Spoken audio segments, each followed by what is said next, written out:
Samantala, pinagpapaliwanag naman ng Department of Trade and Industry ang ilang nagbebenta ng hoverboard. Kulang daw kasi ng tamang label ang mga kahon nito. Nasa gitna ng aksyon si Michelle Orosa Ople. Ininspeksyon ng mga tauhan ng Department of Trade and Industry ang ilang bentahan ng self-balancing electric scooter o mas kilala sa tawag na hoverboard sa SM MOA kanina. Yan ay para masigurong may tamang label ang mga ito. Sa unang tindahan, nabistong nagbebenta ang CDR King ng hoverboard na walang tamang label sa mga kahon. Pero pagdating sa susunod na 3 tindahan, may napansin ang DTI. Base sa initial na inspeksyon ng DTI, 4 na tindahan ang nagtitinda ng hoverboard dito sa SM MOA. Pero sa aktual na inspeksyon, nawawala ang mga hoverboard.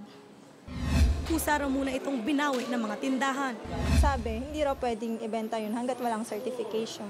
We are giving them the benefit of the doubt. Dito naman sa Toy Kingdom, tad-tad na ng warning labels ang mga kahon ng hoverboard. Pero nagkulang pa rin. Ang kulang lang naman for Toy Kingdom is the manufacturing label. So, I think we cannot comply for that talaga. Ang customer na ito, bibili sana ng hoverboard para sa kanyang anak. Pero nang malamang kulang sa label, hindi na, paano ko bibilin yan? Walang pangalan kung saan binili yan, saan ginawa. Sakaling may o sasabog yan, sinong hanapin ko? ayon sa DTI, kailangan nakalagay sa kahon ang mga babalang hindi laruan ang hoverboard, kailangan ng adult supervision, at magagamit lang ng mga 14 na taon pataas sa loob ng bahay. May babala rin dapat na magsuot ng protective gear at may detalye ng mga manufacturer at distributor gaya ng pangalan at rehistradong business address. Para naman to sa protection ng consumers. For them to be apprised kung ano talaga ang kailangan nilang tingnan before bumili sila.